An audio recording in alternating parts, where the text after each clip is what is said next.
So class, we are going to start the second chapter, that is principles of management. Principle of management जो chapter है आपका बहुत important है from the board point of view. इसलिए important है क्योंकि इसमें से आपको एक case study जरूर बनती है और this chapter is very much based on the concepts. और इसके अलावा you have to prepare the project for the board from this chapter also. So we are going to start the chapter, that is principle of management. Principles of management are broad and general guidelines for decision making and behavior of managers. हमारे manager को एक particular situation में कैसे behave करना है, ये हमें principles of management बताते हैं. प्रिंसिपल्स ऑफ मैनेजमेंट यानी मैनेजमेंट के जो प्रिंसिपल्स हैं, यानी मैनेजमेंट की जो गाइडलाइंस हैं, जिनको एक मैनेजर को फॉलो करना होता है. ठीक है, जो हमारे मैनेजमेंट के प्रिंसिपल्स होते हैं, जो प्रिंसिपल्स ऑफ मैनेजमेंट होते हैं, वो हमारे कैसे बनते हैं? वो बनते हैं हमारे ऑब्जर्वेशन और एक्सपेरिमेंट के बेस पर.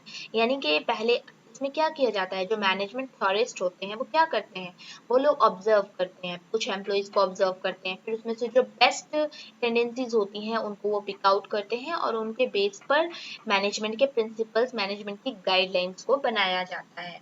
इसके अलावा मैनेजमेंट प्रिंसिपल हमारे कुछ एक्सपेरिमेंट्स पे भी बेस्ड होते हैं. Now come to the next topic, that is nature of management principles. Nature of management principles में क्या है? कैरेक्टरिस्टिक्स कि हमारे जो मैनेजमेंट के प्रिंसिपल्स होते हैं इनकी क्या क्या खास बातें हैं.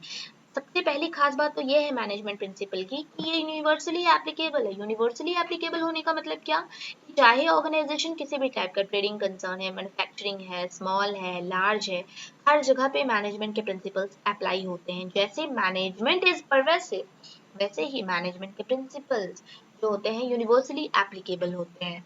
Then the second point of management principle is it is a general guideline. ये बस एक गाइडलाइन होते हैं जिसको मैनेजर को फॉलो करना होता है. They are not the tailor made और रेडीमेड सोल्यूशन कि भाई मैनेजर को स्ट्रिक्टली फॉलो करना है, ऐसा कुछ नहीं है. They are just the guidelines. ठीक है.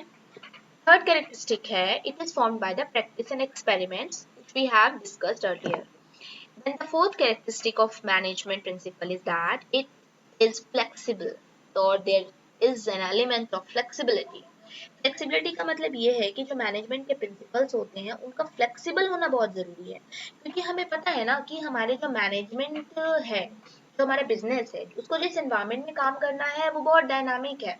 तो अगर मैनेजमेंट के प्रिंसिपल फ्लेक्सिबल नहीं होंगे ना, डायनामिक नहीं होंगे, तो हम लॉन्ग रन में सर्वाइव नहीं कर सकते अपने बिजनेस को. then it influences the human behavior. It influences the human behavior का मतलब ये है कि जो मैनेजमेंट प्रिंसिपल्स होते हैं ना, ये ह्यूमन बिहेवियर को इन्फ्लुएंस करते हैं. ह्यूमन बिहेवियर को इन्फ्लुएंस करने का मतलब क्या है कि जो मैनेजमेंट प्रिंसिपल थे वो मैनेजर को ये बताते हैं कि भाई मैनेजर को कैसे रिएक्ट करना है इन अ पर्टिकुलर सिचुएशन, और मैनेजमेंट को, मैनेजर को अपने वर्कर्स को, अपने एम्प्लॉइज को कैसे गाइड करना है, उनको कैसे मोटिवेट करना है, उनको क्या क्या गाइडलाइंस देनी है, ये सारी की सारी चीजें हमें मैनेजमेंट प्रिंसिपल्स में पता लगती हैं. तो हम ये बोल सकते हैं कि जो मैनेजमेंट प्रिंसिपल्स होते हैं ये ह्यूमन बिहेवियर को इन्फ्लुएंस करते हैं कहीं ना कहीं, क्योंकि ये ह्यूमन बीइंग के लिए बनाए जाते हैं. Then the next characteristic of management principle is that it has a cause and effect relationship. कि जो management principles होते हैं ना, इनके cause and effect relationship होता है. मतलब अगर आप किसी management principle को किसी particular situation में implement करते हो तो there will be some causes of that implementation of that management principle, और उसका कुछ ना कुछ effect जरूर होगा.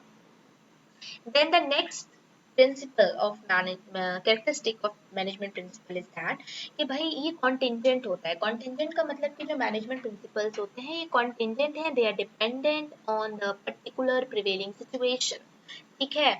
तो मैनेजमेंट के प्रिंसिपल होते हैं ना, ये इंडिपेंडेंट नहीं होते, डिपेंडेंट होते हैं कि भाई अगर ये वाली सिचुएशन है तो ये वाले प्रिंसिपल को आपको अप्लाई करना है, अगर ये वाली सिचुएशन है तो आपको ये वाले प्रिंसिपल को अप्लाई करना है.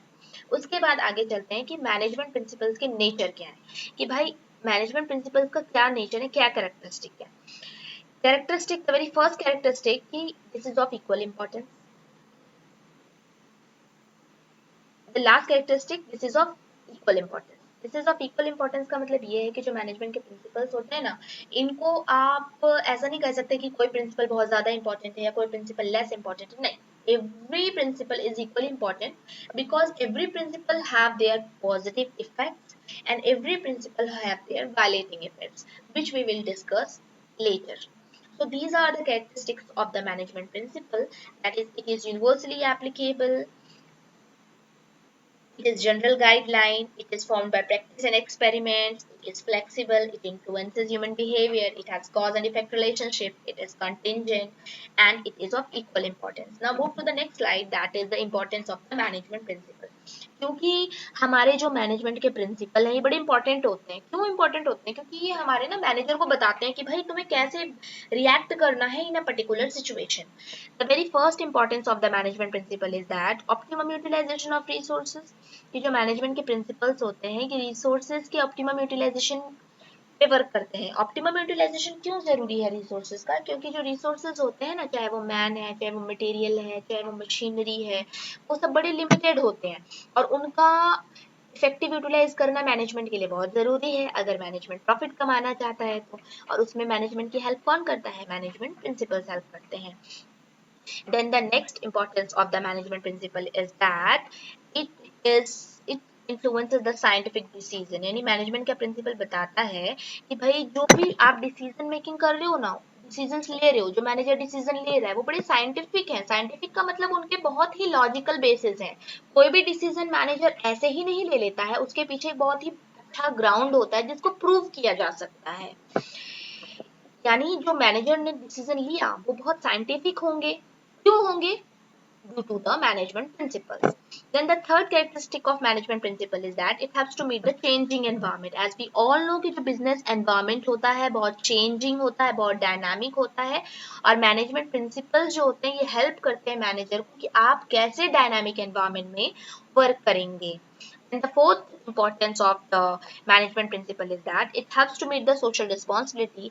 हमने फर्स्ट चैप्टर में पढ़ा था कि जो मैनेजमेंट होता है उसका एक ऑब्जेक्टिव होता है सोशल ऑब्जेक्टिव, जिसमें वो सोसाइटी के लिए बहुत सारी चीजें कर रहा है। और अगर हम चाहते हैं कि हमारा मैनेजर सोसाइटी के लिए जो उसकी रिस्पॉन्सिबिलिटीज हैं, जो उसकी जॉब्स हैं, जो उसके काम है, उसको करे बहुत अच्छे तरीके से, उसके लिए जरूरी है कि वो मैनेजमेंट के प्रिंसिपल्स यानी जो मैनेजमेंट की गाइडलाइंस बनाई गई हैं उनको फॉलो करे ताकि वो इफेक्टिव तरीके से अपनी सोशल रिस्पॉन्सिबिलिटीज को फुलफिल कर पाए। To impart training for managers, the last importance of the management principle is that it helps to impart the training for the managers। management principle जो है help करते हैं managers की। किस चीज में help करते हैं? कि भाई कैसे आप अपने managers को training दोगे, क्योंकि ये guideline ही तो होती है, ये managers के लिए तो बनाए जाते हैं, इस वजह से ये managers की help करते हैं उनको trained करने में, उनके अंदर skills को develop करने में।